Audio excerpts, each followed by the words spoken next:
తిరిగి బీసీఎన్ న్యూస్కి స్వాగతం. కోటమి ప్రభుత్వం అమరావతికి 2 లక్షల కోట్లు వృధా ఖర్చు చేస్తుందని మాజీ మంత్రి అంబటి రాంబాబు ఆరోపించారు.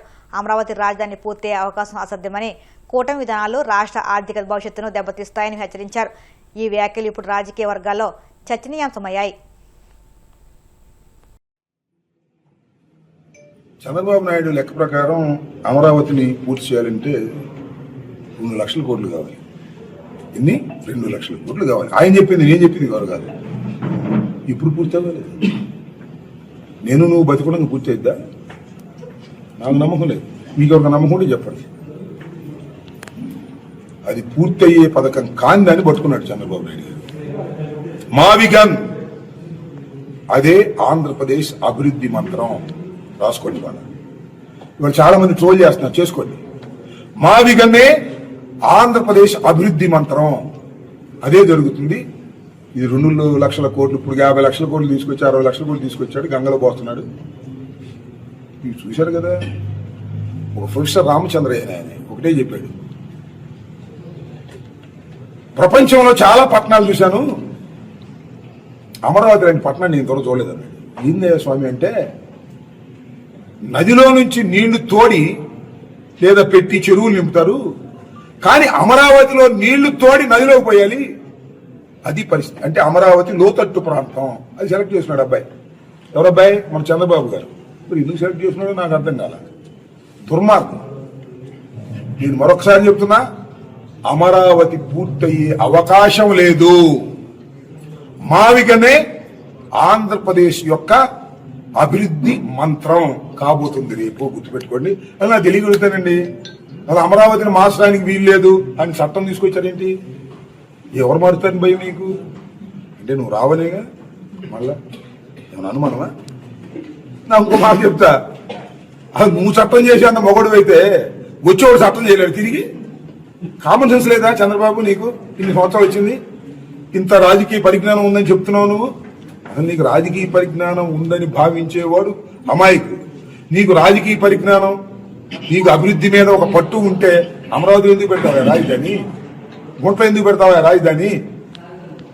వర్షం వస్తే నిండిపోయేటటువంటి చెరువులాగా నిండిపోయి అమరావతి ఎందుకు పెడతావు? స్వార్థం, డబ్బు సంపాదన, కొడుకుని అధికారంలోకి తీసుకురావాలనేటువంటి కోరిక, ఇవి తప్ప ఏమీ లేవు. చంద్రబాబు నాయుడు గారు చాలా గొప్పవాడు అనుకోవటం మన అమాయకత్వం తప్ప మరొకటి కాదనేది రాబోయే తరం ఖచ్చితంగా అర్థం చేసుకుంటుందని నేను భావిస్తున్నాను. మరొకసారి చెప్తున్నా, మావిగనే ఆంధ్రప్రదేశ్ అభివృద్ధి మంత్రం. మరొక మార్గమే లేదు. అమరావతి అనేది అది పూర్తయ్యే ప్రాజెక్టు కాదు, మన అగాధంలోకి దించేటటువంటి ప్రాజెక్టు. Okay, thank you. గత ప్రభుత్వం అమరావతిపై స్పష్టత లేకుండా 3 రాజధానుల పేరుతో ప్రజలను ఆందోళనకు గురి చేస్తుందని గిద్దలూరు ఎమ్మెల్యే అశోక్ రెడ్డి అన్నారు. అమరావతి బిల్లు పార్లమెంటు, రాజ్యసభలో ఆమోదం పొందడంపై ఆయన హర్షం వ్యక్తం చేశారు. అమరావతి ఆంధ్రాకు శాశ్వత రాజధానిగా చట్టం చేయడంతో ప్రజలు సంతోషం వ్యక్తం చేస్తున్నారని తెలిపారు. పార్లమెంట్లో కూడా చట్టం చేయడం జరిగింది.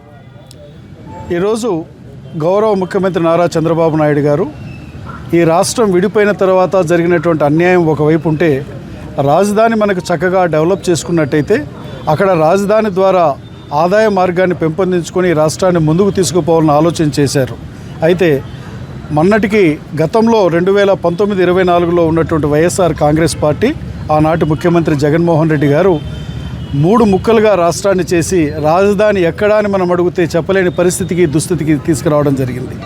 అంతేకాకుండా మన ముఖ్యమంత్రి గారు ఏం చేశారంటే, మరలా నిన్న అధికారంలోకి వచ్చిన తర్వాత చట్టబద్ధంగా అమరావతిని రాజధాని చేయడంతో పాటు మరలా రాబో రోజులలో కూడా ఎవరు కూడా అమరావతి క్యాపిటల్ని కదిలించలేని విధంగా అసెంబ్లీ తీర్మానం చేసి, ముందుగా ఏదైతే మనకి ఈ యొక్క మంత్రివర్గ భేటీలో వారు తీర్మానం, తర్వాత అసెంబ్లీ తీర్మానం, తర్వాత పార్లమెంట్లో బిల్ మనకి చట్టబద్ధత కల్పిస్తూ ఈరోజు రాజ్యసభలో కూడా చట్టబద్ధత పొంది అమరావతి అనేటువంటిది ఆనాడు దేవతల రాజధాని అయితే ఈరోజు ఆంధ్రుల రాజధానిగా అమరావతిని ముందుకు తీసుకుపోవడం జరుగుతుంది.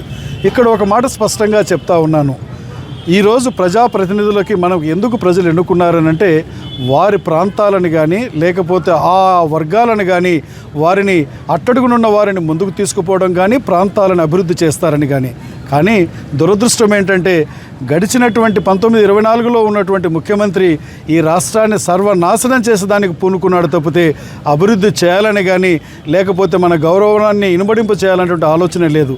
దానికి ఎందుకు ఈ మాట చెప్తున్నానంటే నిస్సిగ్గుగా నిన్న పార్లమెంటులో ఏదైతే మనకు చట్టబద్ధంగా చేసేదానికి అక్కడ వాళ్ళు చేస్తే అక్కడ ఏమంటున్నారంటే మీరు మావిగన్ అనేటువంటి మీరు అమరావతి అనేది దాని బదులు మావిగన్ అని పెట్టమని చెప్పి హేళన చేస్తున్నాడంటే ఈ హేళన చేయడం అనేటువంటిది 5 కోట్ల ఆంధ్రులని అవమానపరచడం అనేటువంటి విషయాన్ని తెలియజేస్తూ ఇటువంటి వేటిని కూడా లెక్కబెట్టడు.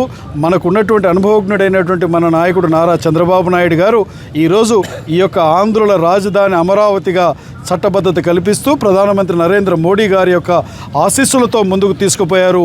పవన్ కళ్యాణ్ గారు అలాగే లోకేష్ బాబు గారు వీళ్ళందరూ కూడా దీన్ని ముందుకు తీసుకొని పోయారని తెలియజేస్తూ మరలా చెప్తా ఉన్నాం, ఆంధ్రుల రాజధాని ఏదంటే సగర్వంగా అమరావతి అనేటువంటిదిగా చెప్పుకునేలాగా వారు చేసినందుకు మరి ఒక్కసారి మన గిద్దలూరు నియోజకవర్గం తరపున ముఖ్యమంత్రి గారికి, ప్రధానమంత్రి గారికి, పవన్ కళ్యాణ్ గారికి, లోకేష్ బాబు గారికి కృతజ్ఞతలు తెలియజేస్తూ ఉన్నాం.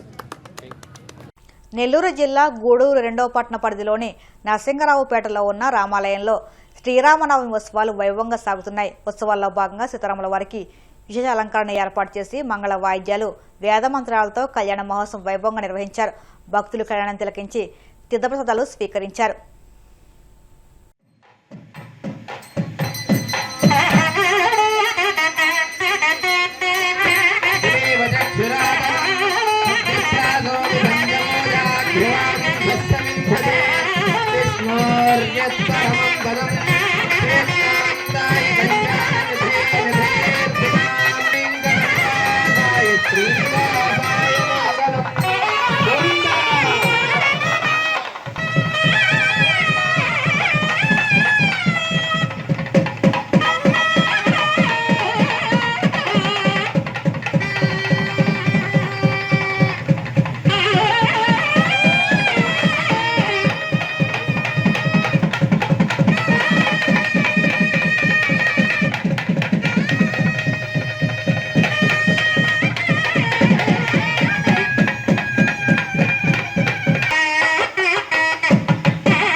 युजोजति यत्सौम्यस्यान्दसो भुवोदति अनुक्षरा रुजवः सन्दुबन्ध येभिः सकार्यो यन्तिनो वरेयम् తిరుకల్యాణ మహోత్సవనందు స్వామివారికి మనఃపూర్వకంగా సమర్పించే నూతన వస్త్రద్వయంబు మధుపర్కములను గోవిందా.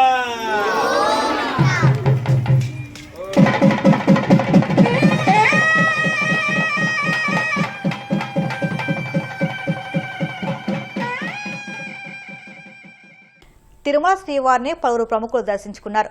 వీఐపీ విరామ దర్శన సమయంలో supreme court justice Sandeep Mehta, Telangana DGP Shivadhar Reddy, Maharashtra deputy CM Eknath Shinde వేర్వేరుగా స్వామివారి సేవలో పాల్గొని మొక్కులు చెల్లించుకున్నారు. దర్శనానంతరం వీరికి రంగనాయకుల మండపంలో వేద పండితులు వేద ఆశీర్వచనం అందించగా ఆలయకుల స్వామివారి తీర్థప్రసాదాలు అందజేసి పట్టు వస్త్రం సత్కరించారు.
ముగించే ముందు ముఖ్యాంశాలు మరొకసారి.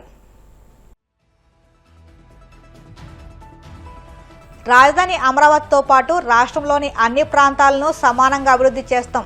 మంత్రి డోల బాల వీరాంజనేయ స్వామి స్పష్టీకరణ.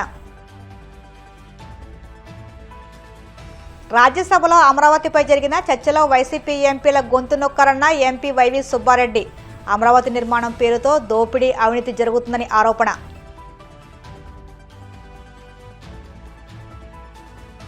$2 లక్షల కోట్ల అప్పుతో అమరావతి నిర్మాణం సబబేనా? కూటమి ప్రభుత్వాన్ని నిలదీసిన వైసీపీ మాజీ ఎంపీ మార్గాని భరత్.